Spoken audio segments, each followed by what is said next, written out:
Hello everyone, myself Khyati Vyas from JMP English Medium Saraswati Group of Education. Today I am conducting this session for grade 5. Subject is SS. We are discussing chapter number 9, our environment, and this is my session number 3 for this chapter.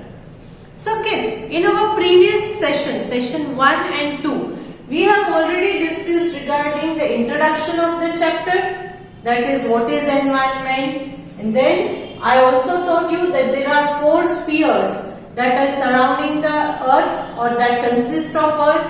First one we talked was the hydrosphere, second one was the atmosphere. We have already completed explanation of these 2 spheres. So what did we learn in hydrosphere? Hydrosphere means it is a sphere on which there is water. Presence of water is hydrosphere. And we also discussed regarding water cycle. Water cycle के बारे में हमने इस hydrosphere में सीखा था. Then water cycle में evaporation, condensation, precipitation, ये सारे के सारे processes होते हैं, steps होते हैं, ये सीखा था. Correct? Then water is very important. Water is important for marine life. Correct? All these things we learned in hydrosphere. Then in atmosphere, what did we learn in atmosphere? The layer of air surrounding the earth is called atmosphere. Atmosphere consists of various gases and water vapor. The proportion of water vapor varies from one place to another. Water vapor का proportion अलग अलग होता है एक place से दूसरी place में. क्यों? क्योंकि अगर कोई भी place water bodies के नजदीक है तो वहां पर वाटर वेपर ज्यादा होगा एटमॉस्फेयर में, और कोई प्लेस अगर वाटर बॉडीज से दूर है तो वहां पर वाटर वेपर एटमॉस्फेयर में कम होता है. Correct? So all these things we have already learn. इसके बारे में हमने ऑलरेडी सीख लिया है. देन वेरियस गैसेस जो एटमॉस्फेयर में है वो कौन कौन से हैं? वो है carbon dioxide, oxygen, nitrogen, hydrogen, argon, helium.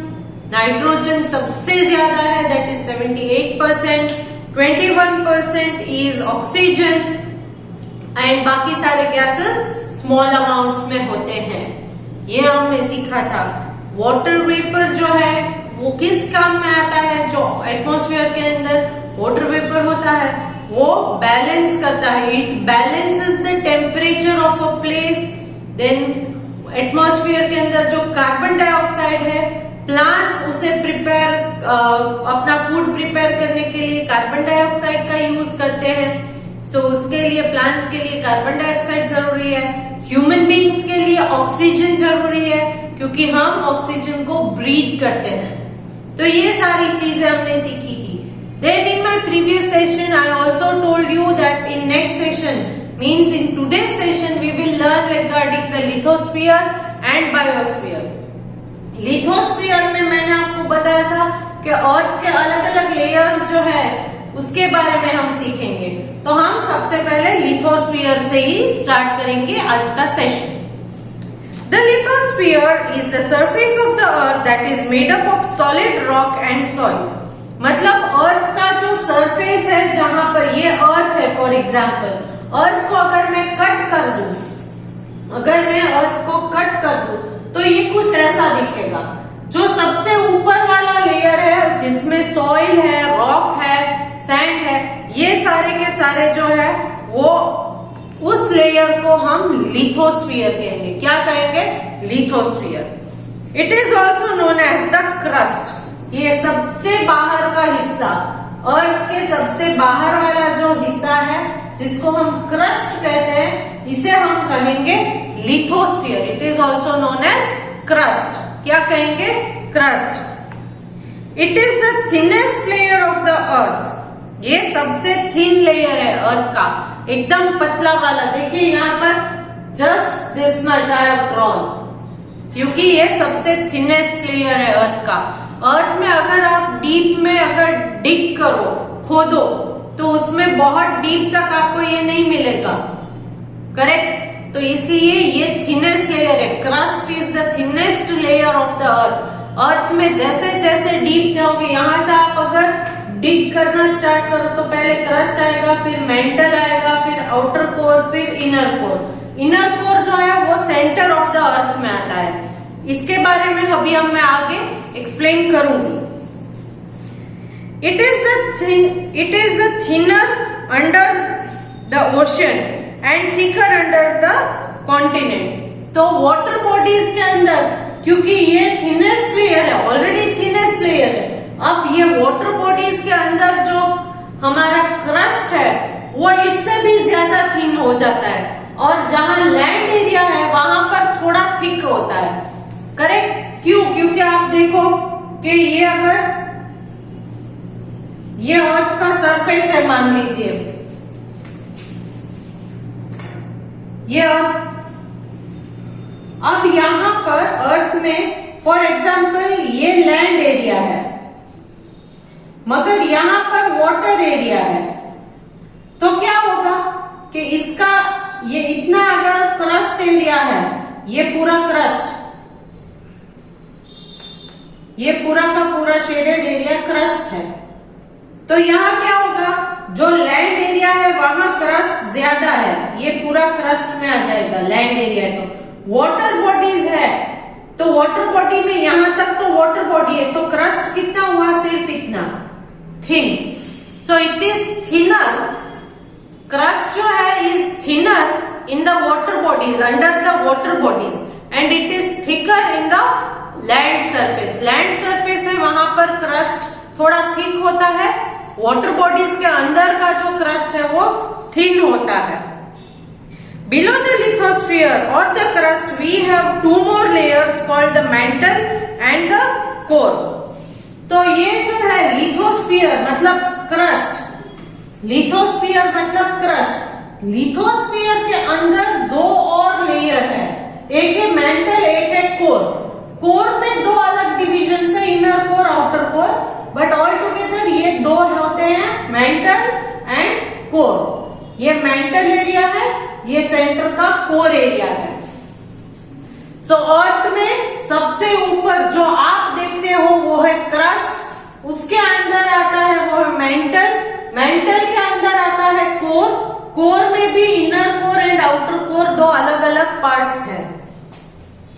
The mental is the middle layer which is thicker than the crust but thinner than the core. ये मेंटल जो है वो क्रस्ट से थोड़ा थिक है, मगर कोर जो है, कोर कहां से कहां तक है, सेंटर से। फॉर एग्जांपल ये सेंटर है, ये सेंटर है, तो सेंटर से यहां तक का पूरा एरिया कोर कंसीडर किया जाता है। तो मेंटल कितना है, सिर्फ इतना, क्रस्ट इतना, तो कोर एरिया सबसे ब्रॉड है, मेंटल इतना सा है, एंड क्रस्ट थिनेस्ट है। Mental is in the middle of crust and core, crust and core के मिडिल में जो आता है वो है mental, okay, and it is thicker than the crust and thinner than the core, thicker than the crust and thinner than the core. As we go deeper into the earth, it gets hotter and hotter and the pressure increases. आप अर्थ के अंदर जैसे जैसे deep जाते जाओ, ऊपर का area जो है वहां पर अलग टेम्परेचर होता है। जैसे जैसे आप डीप जाते जाओगे, यहाँ से फॉर एग्जांपल यहाँ अर्थ है, तो जैसे जैसे अर्थ में अंदर अंदर अंदर अंदर डीप जाते जाओगे, वहां हीट बढ़ती जाएगी, गर्मी बढ़ती जाएगी, and pressure also increases, pressure भी हाई होता जाएगा। क्यों प्रेशर हाई होता है, can you imagine? Have you observed a pressure cooker? When the gas is on and you keep a pressure cooker on it, the pressure inside the cooker increases, and when it increases to some limit, उसकी limit जब खत्म हो जाती है, then it blows a whistle, वहां एक whistle blow हो जाती है और वो प्रेशर बाहर निकल जाता है। करेक्ट? तो इसी तरह अर्थ भी अंदर से बहुत ज्यादा गर्म है, एक्सट्रीमली हॉट इट इज। सो जैसे जैसे अर्थ में आप डीप जाते जाओगे, गर्मी बढ़ती जाएगी, heat will be increasing and pressure will also increase. The core has two parts, outer core and inner core. ये कोर एरिया जो है पूरा, उसमें outer core and inner core, ये दो अलग डिविजन्स है। दोनों है तो कोर ही, मगर outer core and inner core दो अलग part. The outer core is liquid and the inner core is solid. ये आउटर कोर जो है वो लिक्विड है, इनर कोर जो है वो सॉलिड है। इनर कोर सॉलिड है, sorry, outer core is liquid and the inner core is solid. So all the natural resources of the earth are found on the lithosphere, which makes it so important. तो ये थे अर्थ के अलग अलग layers, crust, mantle, outer core, inner core, ये सारे अर्थ के layers है। सो सारे के सारे नेचुरल रिसोर्सेज जो हम देखते हैं, human beings, plants, animals, birds, ये सारे के सारे नेचुरल थिंग्स जो है, natural resources, soil, water, mountains, ये सारे नेचुरल रिसोर्सेज लिथोस्फीयर मतलब अर्थ के जो ये सरफेस है, क्रस्ट वाला सरफेस, यहीं पर होते हैं। क्रस्ट जो है, क्रस्ट मतलब सबसे बाहर का हिस्सा जिस पर आप रहते हो, वो क्रस्ट है। यहीं पर क्रस्ट एरिया लिथोस्फीयर में सारे नेचुरल रिसोर्सेज होते हैं। ये तो सिर्फ आपको जनरल नॉलेज के लिए कि अर्थ के भी अलग अलग लेयर्स होते हैं। May be in your following grade, आगे के ग्रेड्स में आपको इन सारे लेयर्स के बारे में डिटेल में भी शायद आ जाए, या सेकेंड सेमेस्टर में भी होगा। Clear? Now talking about biosphere. तो लिथोस्फीयर हमने सीख लिया। Lithosphere means the sphere on which natural resources are found, जहां पर नेचुरल रिसोर्सेस पाए जाते हैं। नेचुरल रिसोर्सेस मतलब human beings, plants, animals, mountains etcetera, soil, water, ये सारे। Next, biosphere. Biosphere includes those parts of the atmosphere, lithosphere and hydrosphere where life exists. Biosphere मतलब ये एटमॉस्फेयर, लिथोस्फीयर और हाइड्रोस्फीयर तीनों में जहां लिविंग थिंग्स होते हैं, उस पार्ट को हम कहेंगे बायोस्फीयर। क्या कहेंगे? Biosphere. Biosphere include those part of the atmosphere, lithosphere and hydrosphere. Atmosphere मतलब हवा में, then lithosphere मतलब जहां पर आप रहते हो उस जमीन पर, and hydrosphere मतलब पानी में, air, land and water। इन तीनों के कॉम्बिनेशन में where life exists, जहां लाइफ होती है, लिविंग थिंग्स होते हैं, उस हिस्से को, उस पार्ट को कहेंगे बायोस्फीयर। क्या कहेंगे? Biosphere. Once again I am repeating, biosphere include those part of atmosphere, lithosphere and hydrosphere where life exist. Atmosphere मतलब एयर में, लिथोस्फीयर मतलब लैंड में, हाइड्रोस्फीयर मतलब वाटर में। जहां कहीं भी लाइफ होती है, उस स्फीयर को हम कहेंगे biosphere. This is so because living organism can not exist without land, air and water. ये क्यों बायोस्फीयर में तीनों स्फीयर आते हैं? क्योंकि बायोस्फीयर मतलब जहां पर लाइफ होती है। और लाइफ कैसे होती है? Is it possible without water? No. Is it possible without air? No. Is it possible without land? So land, water and air are the most important things which are needed for any living thing to be survived. किसी भी living thing को survive करने के लिए ये चीजें चाहिए ही चाहिए। करेक्ट? तो इसीलिए ये जो है, because of this living organism can not live without air, land and water. Air, land and water ये तो सबसे इंपॉर्टेंट है ही। Each living organism has its specific environment in which it exist and this is called the habitat. हर एक living organism की एक अलग एनवायरनमेंट के साथ बॉन्डिंग होती है कि वो लिविंग ऑर्गेनिज्म उसी एनवायरनमेंट में सरवाइव कर सकता है। तो ये जो उसने अपने आप को इस तरह से डेवलप किया है कि वो वहां पर सरवाइव कर सकता है, उस जगह को उसका हैबिटेट कहा जाता है। क्या कहा जाता है? Natural habitat. क्यों? फॉर एग्जाम्पल कैंगरूज जो है वो ऑस्ट्रेलिया में पाए जाते हैं। तो इज इट पॉसिबल कि कैंगरूज कहीं पोलर रीजन में छोड़ दो तो वो जिंदा रह सकते हैं? नो। सिमिलरली फिश वाटर में सरवाइव करती है क्योंकि that is it's natural habitat. उसको फिश को अगर वाटर में से बाहर निकाल दो तो वो सरवाइव कर पाएगी? Is it possible? कहीं सुना है? No, obviously not. So water is a natural habitat of all marine life. Marine life मतलब पानी में जिंदे रहने वाले जितने भी ऑर्गेनिजम्स हैं उनको पानी चाहिए। पानी से बाहर निकालोगे तो वो मर जाएंगे।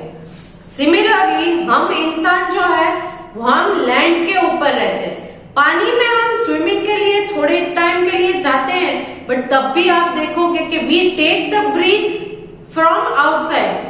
ब्रीदिंग के लिए एयर तो हम बाहर से ही लेते हैं। वाटर के अंदर जो डिसॉल्व्ड ऑक्सीजन होता है जो ये वाटर एनिमल्स यूज करते हैं, क्या वैसे हम वो डिसॉल्व्ड ऑक्सीजन यूज कर पाते हैं? नो।